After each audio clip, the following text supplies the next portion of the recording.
오늘 함께 나누실 말씀은 요한복음 10장 7절로 10절 말씀까지 말씀을 함께 보겠습니다. 7절부터 10절 말씀입니다. 우리 함께 한음성으로 함께 같이 읽을까요? 7절부터 읽겠습니다. 그러므로 예수께서 다시 이르시되 내가 진실로 진실로 너희에게 말하노니 나는 양의 문이라. 나보다 먼저 온 자는 다 절도요 강도니 양들이 듣지 아니하였느니라. 내가 문이니 누구든지 나로 말미암아 들어가면 구원을 받고 또는 들어가며 나오며 꼴을 얻으리라. 도둑이 오는 것은 도둑질하고 죽이고 멸망시키려는 것뿐이요 내가 온 것은 양으로 생명을 얻게 하고 더 풍성히 얻게 하려는 것이라. 아멘. 기도하겠습니다. 하나님 아버지 감사합니다.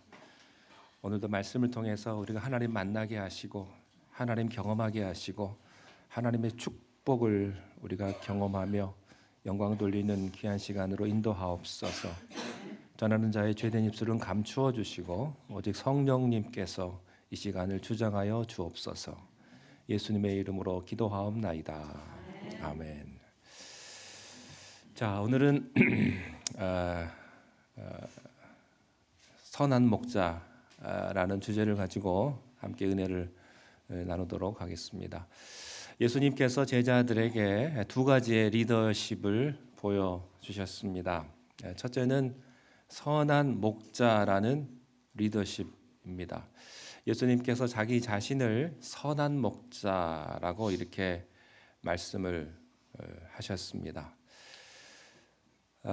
목자라는 뜻이 뭘까요? 현대적인 용어로 그것은 리더라고 하는 말입니다. 좋은 리더십, 좋은 리더, 그것이 한 사회, 한 국가를 변화시키는 것입니다. 하나님 나라에도 리더십이 있는데 예수님은 그것을 가리켜서 선한 목자라고 표현을 하셨습니다.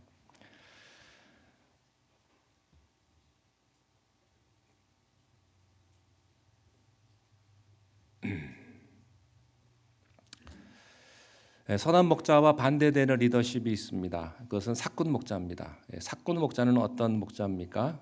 진짜 목자가 아닙니다. 양도 자기 양이 아닙니다. 그래서 위기가 오면, 이리 때가 오면 양떼들을 버리고 도망가는 자가 사꾼 목자입니다. 양들을 이용하고 양들을 약탈하고 양을 통해서 자기의 이익과 성공을 챙기는 사람, 그 사람이 바로 사꾼 목자입니다. 그렇지만 선한 목자는 어떻습니까? 양을 위해서 자기의 목숨을 아끼지 않는 사람을 가리켜서 선한 목자라고 말을 합니다. 성경에서는 목자와 양의 관계를 이야기할 때 양을 하나의 동물로 보지 않고 양을 딸로 봤습니다. 딸, 자기가 키우는, 자기가 양육을 하는 딸입니다. 목자가 양을 사랑하는 것은 그렇게 자식같이, 딸같이 그런 마음으로 양을 사랑하는 것입니다. 리더십의 키는 사랑입니다. 선한 목자는 양을 숫자로 생각하지 않습니다. 양 우리 안에 있는 양 99마리를 놔두고 잃어버린 한 마리의 양을 찾아서 위험을 무릅쓰고 위기를 무릅쓰고 떠나는 것입니다. 경제적으로 보면 수지가 안 맞는 남지 않는 장사입니다. 논리적으로 봐도 해석이 안 됩니다. 사랑은 논리가 아니기 때문에 그렇습니다. 이유가 없습니다. 설명이 안 되고 이해가 안 되는 것이죠. 그것이 사랑입니다. 한 마리의 잃어버린 양, 절망하는 양, 죽어가는 양, 그 양을 구하기 위해서 목자는 밤길을, 그 험한 길을 나가는 것입니다. 양을 찾을 때까지 목자는 집에 들어오지 못하고 계속해서 그 잃어버린 양 한 마리를 위해서 애쓰고 수고하는 것입니다. 이것을 가리켜서 요한복음 10장에서는 선한 목자다라고 말씀을 합니다. 요한복음 10장에 보면 선한 목자의 세 가지 특징을 발견할 수가 있습니다. 첫째는 선한 목자는 양을 안전한 우리 가운데로 양 우리 가운데로 인도하는 사람이 선한 목자다. 두 번째는 오늘 말씀인데요. 양들을 푸른 풀밭과 잔잔한 시냇가로 인도해서 그 양에게 풍성한 꼴을 먹여주는 사람이 선한 목자다 하는 겁니다. 세 번째는 목자는 양을 위해서는 자기의 목숨을 아끼지 않는, 자기 목숨을 아낌없이 버리는, 그래서 어떤 위기도 어떤 손해도 친히 감당하는 사람이 선한 목자다 하는 것입니다. 지난주에는 선한 목자의 첫 번째 특징에 대해서 말씀을 나눴습니다. 목자는 양들을 우리 안으로 안전하게 인도하는 사람이다.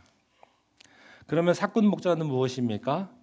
문으로 양을 인도하지 아니하고 담을 넘어 들어가거나 담을 부시거나 또 담 넘어 들어가서 양을 노략질하는 것입니다.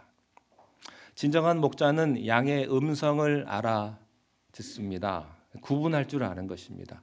진정한 목자는 양의 이름도 다 기억을 합니다. 또 있습니다. 양도 목자의 음성을 안다고 하는 것입니다. 진정한 목자는 양이 알아보는 것입니다. 목자가 양을 알아볼 뿐만 아니라 양도 목자를 알아본다라고 하는 것이죠. 자, 오늘은 선한 목자의 두 번째 특징입니다. 목자는 양을 푸른 풀밭과 잔잔한 시냇가로 인도하는 자가 선한 목자다라는 것입니다. 7절을 함께 읽도록 하겠습니다. 7절 시작. 그러므로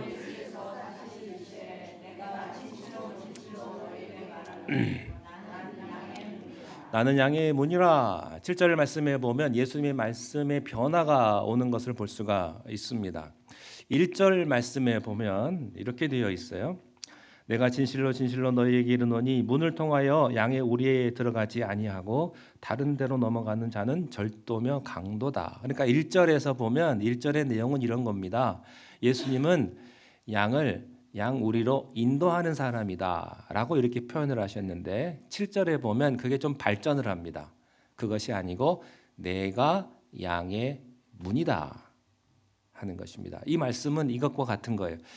내가 너희들을 진리로 인도하는 자일 뿐만 아니라 내가 곧 진리다 라는 말과 같은 것입니다. 예수님께서 말씀하셨습니다. 나는 양을 문으로 인도하지만 내가 양의 문이다. 나를 통과하지 않고서는 이 우리 안으로 들어갈 수 없다. 이렇게 말씀을 하시는 거예요. 자, 8절 보겠습니다. 8절 시작. 양들이 듣지 아니하였느니라. 도적은 몰래 들어오는 사람이고요. 밤에 들어오는 사람입니다. 예고하지 않고 찾아옵니다. 노크하지 않고 알리지 않고 들어오는 사람입니다. 도적의 목적은 뭘까요? 도둑질하기 위해서, 내 것을 뺏기 위해서. 세상에는요, 도적 같은 사람들이 굉장히 많아요. 어떻게 하면 뺏어 먹을까? 그런 거죠. 자, 9절 보겠습니다. 9절 시작. 내가 문이니 누구든지 나로 말미암아 들어가면 구원을 받고 또는 들어가며 나오며 꼴을 얻으리라. 이 세상에서 얼마나 잘못된 종교가 많습니까? 얼마나 잘못된 신념과 잘못된 철학이 많습니까? 그런 것들이 우리 인간의 영혼을 도둑질해 갑니다. 여러분, 철학이라고 다 철학이 아닙니다. 사람을요 파멸시키는 철학도 있습니다. 사람을 망가뜨리는 종교도 있는 거예요. 사람을 지옥으로 만드는 그런 사상도 있습니다. 많은 사람들이 잘못된 그것을 마치 마약처럼 그렇게 좋아하고 따라다니고 하는 것이죠. 자, 10절 마지막 말씀인데요. 함께 읽겠습니다. 시작. 도둑이 오는 것은 도둑질하고 죽이고 멸망시키려는 것뿐이요.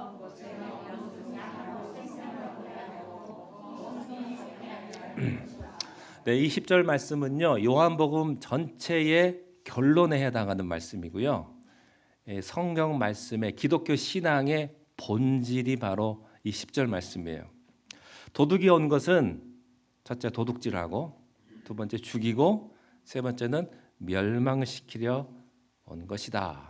그러나 내가 세상에 온 것은 생명을 얻게 하고 그 생명을 어떻게 해요? 풍성하게 하려는 것이다. 이게 예수님께서 세상에 오신 목적입니다. 기독교의 목적이에요. 여러분 구원의 목적이 무엇입니까? 영생을 얻고 그 생명을 얻고 그 생명 가운데 풍성한 삶을 살아가는 것. 도둑이 오는 것, 사탄이 오는 것은 세 가지 목적이라고 말씀을 드렸어요. 첫째는 내 영혼을 도둑질해 가고, 두 번째 나를 죽이고, 세 번째는 나를 멸망시키기 위해서 온 겁니다. 여러분 얼마나 많은 사람들이 우리의 영혼을 도둑질해 갑니까? 사람을 망가뜨리는 것입니다. 행복이라는 이름으로, 성공이라는 이름으로 우리를 유혹하는 것이죠. 구원의 핵심은 생명입니다. 행복의 핵심도 생명입니다. 여러분 돈 많이 벌고 내가 건강하고 인기를 얻고 성공하는 것이 행복이 아니에요. 내가 무엇을 많이 소유하는 것이 행복이 아니라 그 생명을 가지는 것, 내가 참 생명을 가지는 것, 그게 중요하다고 하는 것입니다. 그래서 기독교 핵심은요, 바로 이 생명이에요.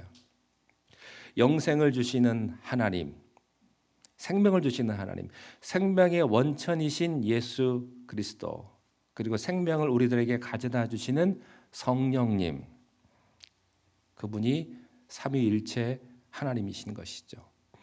자, 10절을 다시 한번 보겠습니다. 너무 중요하기 때문에 우리 다시 한번 읽겠습니다. 시작. 도둑이 오는 것은 도둑질하고 죽이고 멸망시키려는 것뿐이요 내가 온 것은 양으로 생명을 얻게 하고 더 풍성히 얻게 하려는 것이라.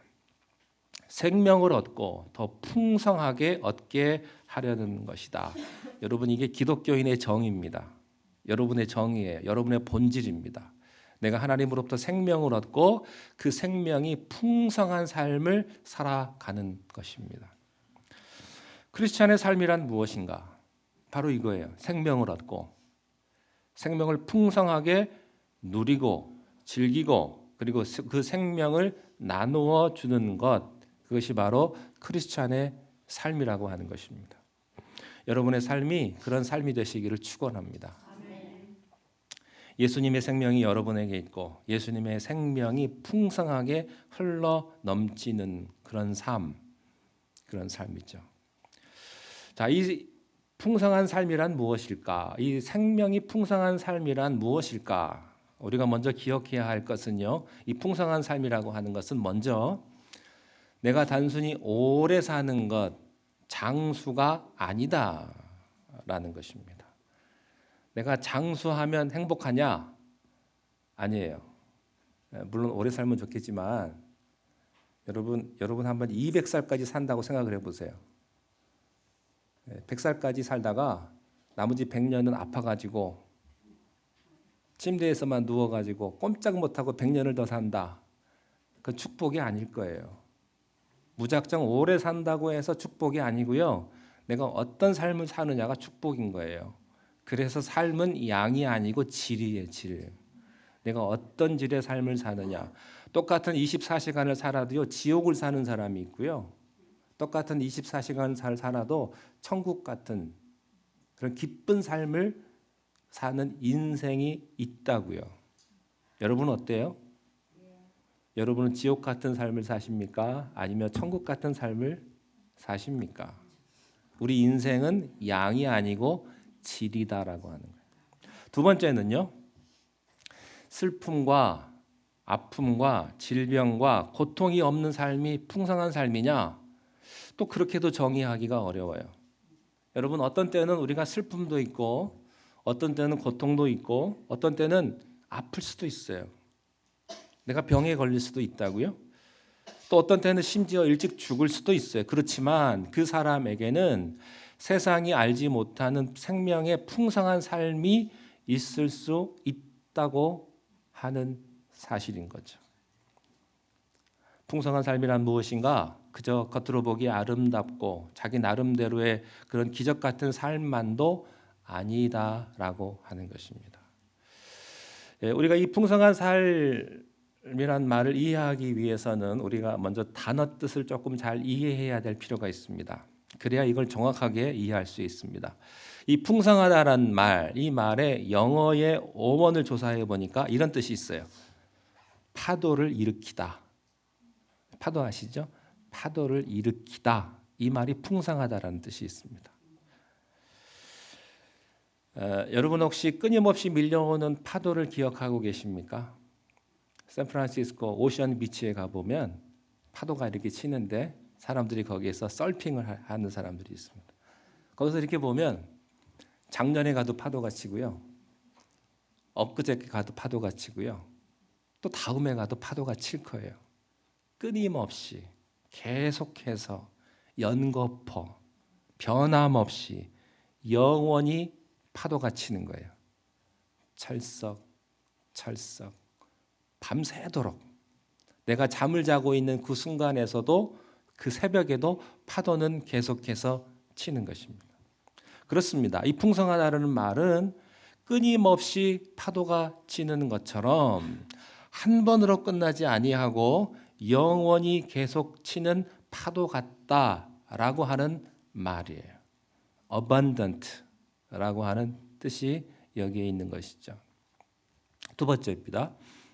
이 두 번째는 헬라어 쪽으로 어원을 분석해 보면 또 재미있는 게 있어요. 이 풍성하다라는 말은 초과분이다 이런 뜻이 있습니다. 초과분. 예수님께서 오병이어로 5천 명을 먹이시고 12광주리가 남았죠. 12광주리가 초과분이에요.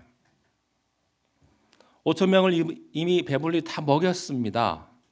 계산이 다 끝난 거예요. 이 일은 다 끝났어요. 근데 그런데도 뭐가 남는 거예요.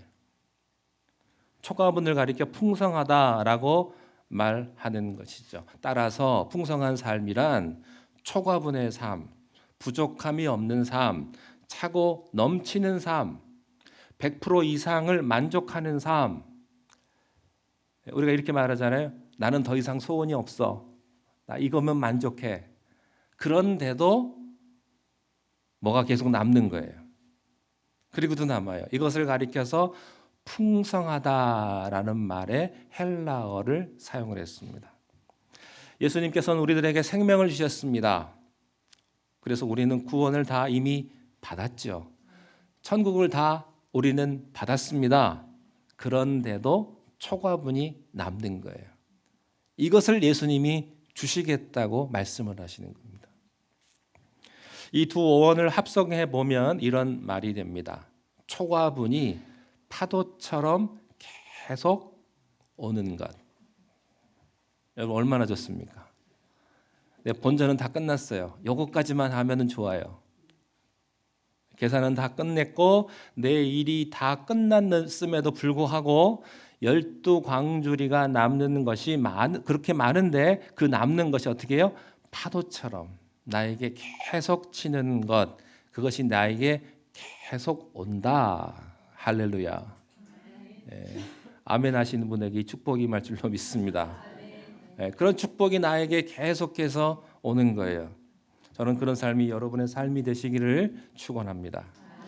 예수님께서 그런 삶을 여러분들에게 예비해 두셨다고 하는 거예요. 우리가 구원을 받았을 뿐만 아니라 구원받은 삶의 초과분이 계속해서 흘러 넘치고 그것이 그저 한두 번 보너스로, 한국에 있을 때는 보너스도 많이 받았는데 미국에 오니까 보너스가 거의 없는 것 같아요. 보너스도 한두 번 받는 것이 아니고 계속해서 매 순간순간 파도치듯이 내 삶에 그 초과분의 은혜가 넘친다라고 하는 것이죠. 이게 풍성한 삶이에요. 내가 너에게 생명을 주겠고 이 생명이 풍성하게 될 것이다. 주님 말씀하셨습니다. 이 풍성한 삶, 파도처럼 넘치는 삶을 노래한 시편이 있는데요. 그 시편이 바로 시편 23편이에요.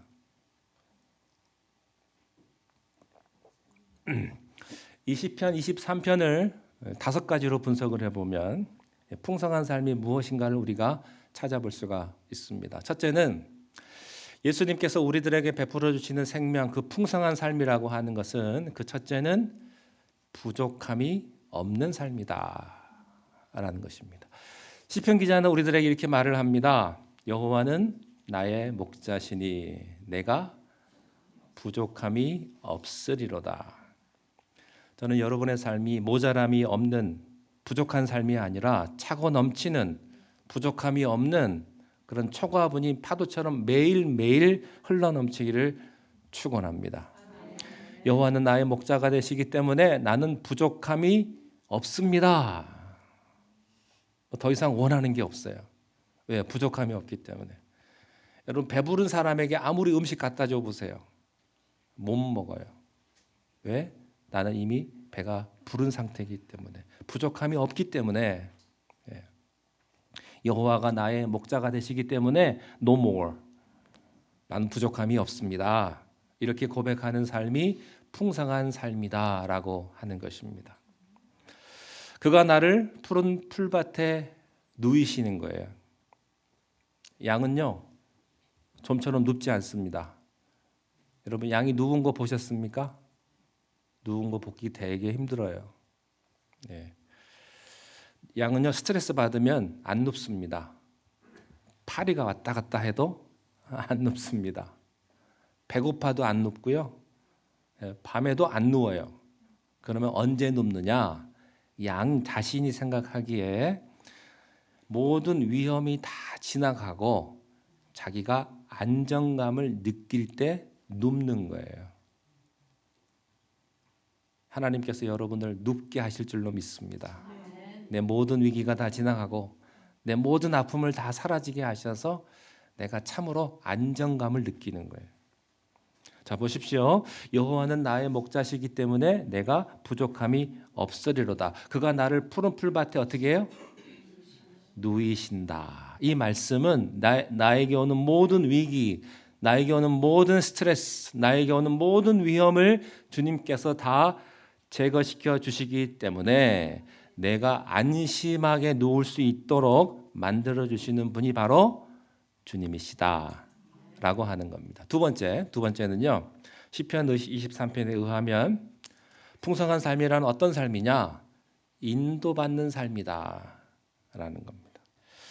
자, 여러분 시편 다 아시죠? 한번 해볼까요? 여호와는 나의 목자시니 내게 부족함이 없으리로다. 그가 나를 푸른 풀밭에 누이시고 그 다음에 쉴 만한 물가로 인도하신다. 인도라는 말이 있어요. 3절에 보면 내 영혼을 소생시키시고 자기 이름을 위하여 의의 길로 인도하시는도다.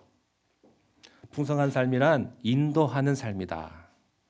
풍성한 삶이란 주님의 의의 길로 인도함을 받는 것이요. 내가 풀만 먹는 것이 아니고 물도 같이 먹을 수 있도록 인도해 주시는 그렇게 기가 막힌 절묘한 아름다운 삶이 바로 풍성한 삶이다라고 하는 것입니다. 또 풍성한 삶이란 어떤 것인가? 23절에 보면 위기 탈출의 삶이다라는 것입니다. 4절 말씀에 내가 사망의 음침한 골짜기를 다닐지라도 해를 두려워하지 않을 것은 주께서 나와 함께 하심이라. 주의 막대기와 지팡이로 나를 안위하시는도다.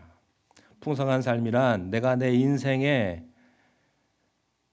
사망의 음침한 골짜기, 거기 가보신 분들 많을 거예요. 죽을 수밖에 없는 그런 사망의 음침한 골짜기를 내가 다닐지라도, 어떤 위기의 순간에 부딪혀 있었다 할지라도 주님은 그 위기에서 나를 어떻게 해주시고 탈출시켜 주시고 막판 뒤집기를 해주시고, 그분이 하나님이라는 사실입니다. 주님께서 놀랍게 내 삶을 전환시켜 주시는 거예요. 막대기와 지팡이로 나를 보호해 주시고 안전하게 해주시고 나를 개런티해 주시고 이것이 바로 주님이 주시는 풍성한 삶이라고 하는 것입니다. 자, 네 번째는요. 풍성한 삶이란 원수의 목전에서 상을 베푸시는 삶이다 라고 하는 것입니다. 5절 말씀에 주께서 내 원수의 목전에서 상을 베푸시고 상을 차려주시고 기름으로 내 머리에 부으셨으니 내 잔이 간신히 찬 게 아니고 내 잔이 넘치나이다 이런 게 되어 있습니다. 어렸을 때 소풍을 가면 보물찾기 합니다. 저는 보물찾기 하면은요 한 번도 찾아본 적이 없어요. 그래서 한 번도 제가 상을 받아본 적이 없습니다. 근데 그런 거 잘 찾는 사람들이 꼭 있더라고요. 받는 사람은 꼭 잘 찾아요. 근데 저는 아무리 찾아도 보물은 없고 똥밖에 없어요. 찾으러 가보면 아주 으슥한 곳에 가면 지저분한 것밖에 없어요. 그런데 우리 하나님은요 나를 빈손으로 보내지 아니하시고 여러분 풍성한 삶이란 어떤 삶이냐? 상 받는 삶이다 라고 하는 것입니다. 저는 여러분들이 천국에서 상이 풍성하게 주어지기를 축원합니다. 그리고 위로와 상급이 넘치시기를 바라요. 내 잔이 넘치나이다. 자랑스럽고 축복받는 삶. 상이라는 게 그런 것 같아요. 상의 내용이 중요한 게 아니고 내가 상을 받는 것 자체가 굉장히 기쁜 것 아니겠습니까? 하나님께서는 여러분에게 그 상을 준비해 주시는 줄로 믿습니다. 다섯 번째 풍성한 삶이란 어떤 삶이냐? 하나님의 집에 영원히 거하는 삶이다. 나의 평생의 선하심과 인자하심이 정녕 나를 따르리니 내가 여호와의 집에 영원토록 거하리로다. 이렇게 되어 있습니다.